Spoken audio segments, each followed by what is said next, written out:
One Step Ahead by Lundquist and Beslik. Welcome to One Step Ahead Radio.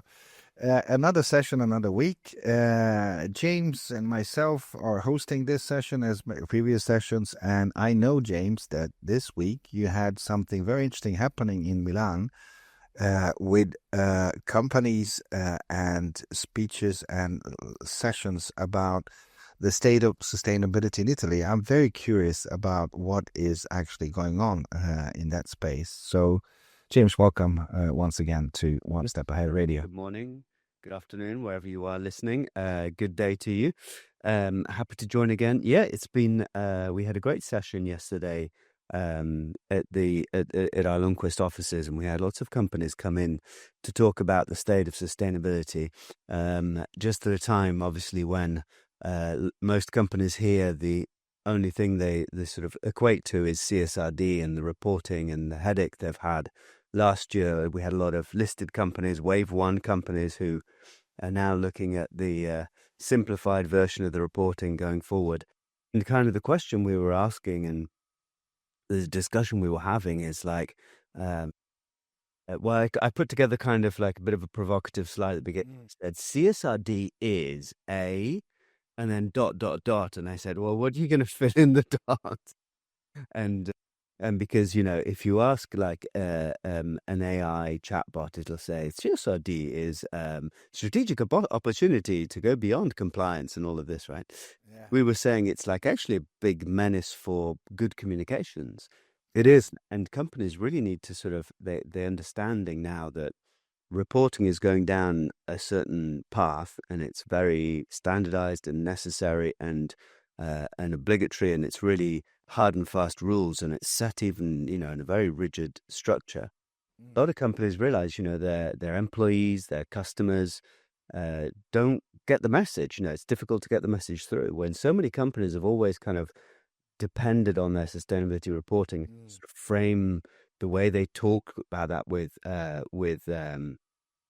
stakeholders. And someone was saying, you know, when we talk to our suppliers and we ask them for data, and like if you come to them with this bureaucratic sort of framework, they just do the task very illegally. You don't explain to them why, the point, and what the sense of it. So we're seeing this sort of really big re-emergence of this importance of getting a good framing around why we're doing sustainability, why it is, and why it's, you know, good for business, good for the planet, good for people. But you know, you had, how many companies did you have for this seminar? I mean, it's more than 22 people. I mean, it was a seminar, so it was a small group, all packed into our meeting room. So it was very, very good. And reactions so far. I mean, there was some analysis that was presented at that seminar. You told me, rather interesting one. Yeah, we're looking at kind of the rebirth of sustainability reports, because the CSRD obliges companies to put their sustainability statements, their obligatory reporting statements, into the annual report. And that is very, very focused on an investor. Yes, it's all about us. I mean, being on the other side. But you know, I can talk about this for hours. It's actually not really what we're looking for, but it's interesting. Yeah. Okay. Cool. Yeah, it's necessary. It's the fundamentals. Yes. And then a lot of sort of. I think we had about 18% of the top 100 companies actually voluntarily doing other kinds of reports, you know, shorter documents, more to the point, explaining why they're doing things and what they're doing. Not just sort of trying to summarize what it is, but just sort of trying to get across their narrative in a balanced, coherent, and credible way. So not just sort of marketing brochures. Some companies really trying to make an effort to sort of explain their climate transition plans, not just doing a technical document. And so there's at the beginning of innovation, there's a beginning of thinking about do that. And verbally, a lot of people, you know, the company's saying, I would have liked to have done it. We didn't just have time because we were so, you know, busy with the reporting, and sustainability teams don't have that much budget. So we're interested in seeing, you know, that trend continue. There's a lot of interest in what the right channels, who specifically they're going to speak to. So I keep coming back to this thing about Yeah, I'm keep coming back to this that I really, as investor, we talk about investor sort of a view on this, but I rarely, almost never see how companies actually engage their clients or customers, who are actually buying their products and services on sustainability. It's for me, it's enigma that is basically there is no information about this. There are different stakeholders they can list. They are suppliers and they are investors and they are, civil society. But very seldom you can see the information about what is actually do they engage on climate issues or sustainability issues in terms of their clients. And what I took away from some of the discussions we had on that front is obviously the kind of the world of silos that companies and the difficulty of sustainability teams to connect with so many different people internally at a time when management, quite frankly, is switching off in terms of sustainability.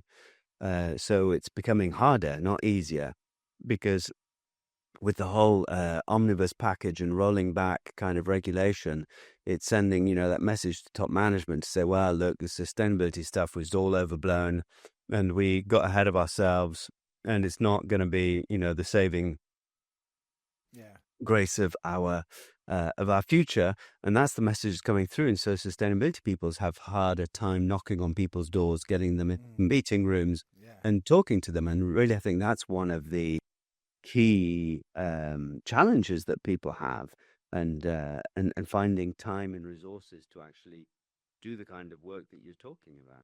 Yeah, but I think it's also that sort of at the time, it's very interesting from sort of a, tactical or even to a certain extent strategic point of view, because the sustainability professionals will need to become more entrepreneurial in the way how they approach what they actually want to do with sustainability in the companies where they work.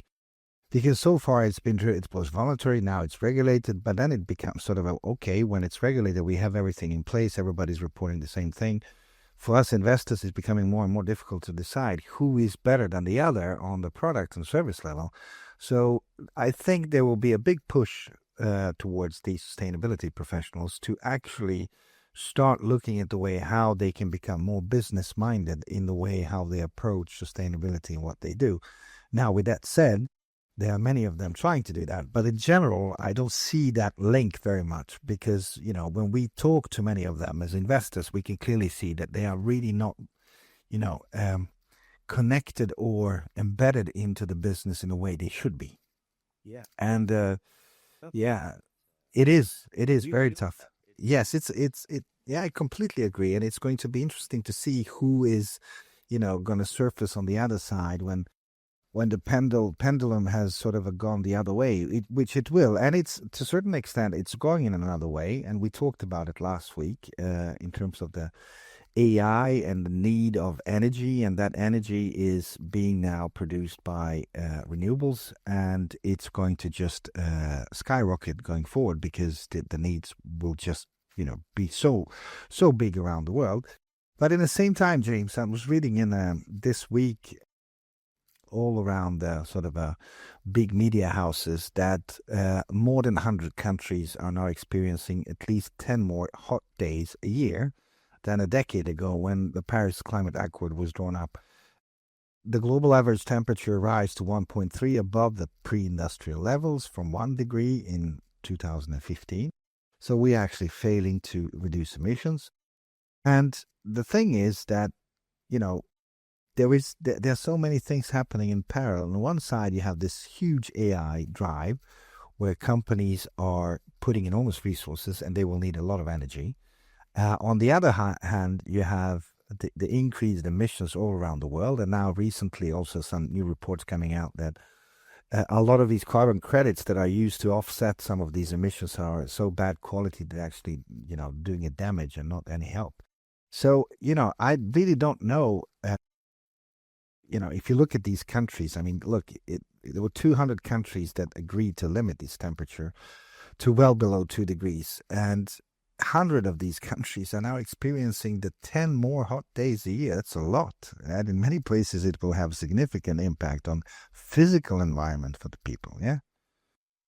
Absolutely. And, it makes depressing reading, obviously, after 10 years after the Paris Agreement.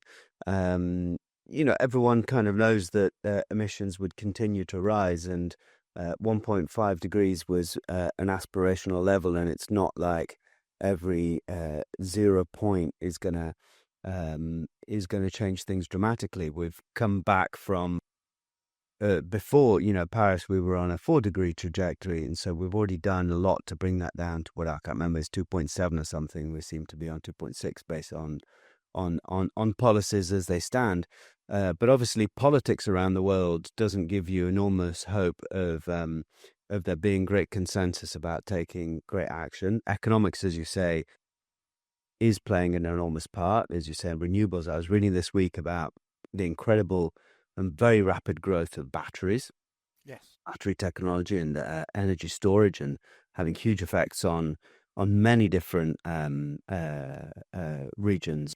Chinese leading that as well, and it's all about this. What's our trajectory to whatever it's going to be between 1.5 and 2 degrees? Is it going to be we're going to make steady progress over time, which it doesn't look like, or we're going to have this kind of emissions will continue to plateau, and then we'll kind of bring them down more rapidly as we go forward in the next couple of decades. And it seems, which means in the end you get to the same net zero point, but over the period of 2 or 3 decades you've emitted far more greenhouse gases. So kind of how you get there is as important as where you Exactly, and that sort of leads us into the latest sort of a Nobel Prize in economics, which was given to 3 people, 3 academics, on their work related to innovation and growth, sustained growth over time, where there is a bit of a sort of argumentation. I haven't read all of it, but some of it is related to argumentation against the degrowth community, which is growing around the world. Which what they're trying to say is that we can and we have to continue to grow our economies going forward, despite the environmental damage that we create, because that will be offset by some other means. And this is something that we can come back to because it is, in the time and space where we are living, the AI, I mean, so sort of you have a triangle of things that become very interesting going forward, which is the AI itself and what's going on in that space, but also the growth, the energy need for that, and then the finance, which is the last sort of a puzzle, how to finance all of this. And then, of course, you have politicians, and the politicians seems to be lobbied heavily. ExxonMobil Chief Executive Darren Woods has just been on a media tour to our great European Union, and attacking European green regulations, saying last month that these were killing the manufacturing sector and, frankly, smothering economic growth. That is the part of the large pressure campaign by oil company, and not only them, but also many others. And, it's sort of interesting that Exxon is coming to Europe. They want us to buy more of their oil and gas. Don't you think that? I mean, that's the reason why they're doing this?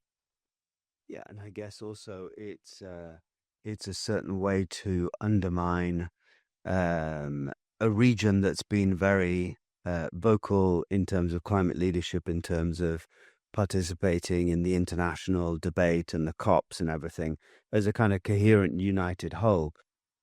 Maybe the political strategists and these kind of companies and the lobbyists that work for them kind of see the political, the fractured political scenario in Europe and realize maybe there's leverage to sort of to create more discord around what's been for years, a very sort of unified European voice in terms of climate leadership. And obviously, we're now in October, November. We're looking towards the Brazil COP at the end of the year. So maybe it's plays all into this kind of geopolitical picture that before, sort of the Europeans were very kind of all singing from the same. Yeah. Now, you see different countries with different, the political leanings are changing. There's important populist and far right parties gaining power. So maybe it's a narrative that they think it's a narrative. It's an argumentation that they think is going to gain ground in these kind of environments. I mean, when we talk about this, and it's so interesting because, of course, the UK is not anymore member of European Union. It has its own political agenda and its own environmental and climate-related agenda. And it seems that the tide has really sort of shifted in UK as well, because the latest report is that Labour ministers have met fossil fuel lobbyists 500 times in the first year of power. I mean, James, 500 times. I mean, that's a lot. And apparently, 100 and what business days a year. So yeah. I mean, it's like lobbyists attended 48% more meetings than Tories, as Labour accused of giving them backstage pass. I mean, it seems that the UK is sort of walking away from many of the things they have been participating in previously in European Union. And there is a quite vicious fight happening in European Union also in terms of what Germany and where Germany stands on many of these things, and especially related to combustion engine cars. And there has been a German Chancellor, Friedrich Merz, said last week that he would oppose the EU's full ban on sales of cars with internal combustion engines from 2034, following a heavy lobbying from the country's automotive sector. A lot of lobbying happening all around the world, and it seems that lobbying is sort of a name of the game. The question is, how good are people on the other side, which is the side that is representing renewable energy and sectors that are trying to address some of the challenges we are facing, James? What do you think? Should we create a big lobbying, global lobbying organization for renewable energy? That would be fantastic. yes, indeed. There's a lot of need for that. I think there are quite a few organizations. I've even collaborated with some of them over the years. It's interesting because the renewable players, to a certain extent, are smaller, less established. They're newer companies. They don't know each other the way the old fossil fuel industry all know each other and have built up these alliances over years, and they have much bigger budgets. And sort of they're much more entrenched into the corridors of power, and even just setting up a sort of a global industry or global renewables brings together all kinds of people who've never sat in the same room before, and some of them belong to traditional. You also have the whole dilemma of some of the big traditional utilities, for example, have one foot in coal and one foot in wind. And you say, well, what side are you on? And they might be in two different lobbying groups talking one story one side and one story the other. Yeah. So there is a great need for the renewables industry to have a sort of a bigger and clearer voice, and that's been true for many years, and really to make also an economic argument. Yeah. What the kind of lobbying you're talking about, a lot of the argumentation is, well, it means jobs, it means investment, it means growth, and I think the renewables industry is very aware of that and needs to play into that. But I think, yeah, James. About energy prices coming down thanks to those kind of Yeah, but I think there is a reason why he is in Europe, to be honest. Because if you actually look at the numbers, and this is the sort of the last piece for this week, and we are ending on a positive note. I think the reason why Exxon is in Europe, the reason why oil and gas lobby is so aggressive right now, is the mere fact that global investors are pouring far more money into climate tech than ever before. And James, the numbers are quite staggering. So global investment in green technology for the first 3 quarters of this year has already surpassed all of 2024.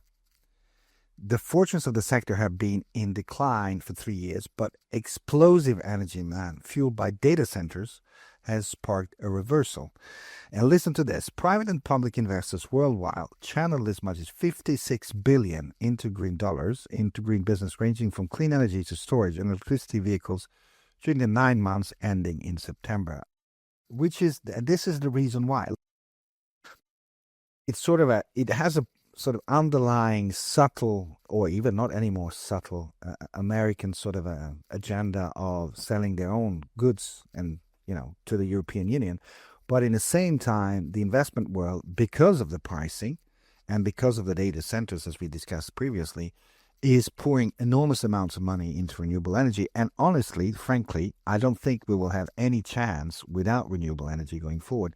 And it's becoming cheaper and it's becoming more available, which is, yes, which is the argument that it's very hard to beat if we talk about market economy and capitalism in itself. So it seems that reality of AI or the need for that kind of energy, because we don't have enough nuclear and other type of energy that is going to be needed going forward. Renewable is becoming a part of the mix that is changing the sort of the perception, I think, globally, and this is very good for us, I think. Good. Wow, that's a very good. That's a good take on. You always finish these sessions with a very powerful reflection, and you bring things together. So I think that was a really nice statement about how things are maybe tipping at the moment. They are, and people need to know this, and people need to know that we are actually, despite all the narrative, political narrative, and the lobbying, the money talks the language of renewable energy, and that's would be all for this week, James. And I wish you all the best, and to everybody listening, share this with your friends, family, people you think should listen to us. And thank you very much, and we'll talk again next week. Thank you, Sasha. Thanks to everyone, and touch back again soon. Thank you very much, James. Bye-bye. Bye.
to this whole geopolitical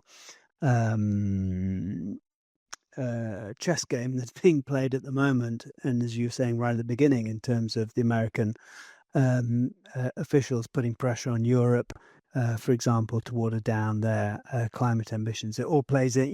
You can't just think of one jurisdiction as a closed entity. They're all subject to this kind of constant recalibration of the global economic system since the Trump administration came into power. Yeah.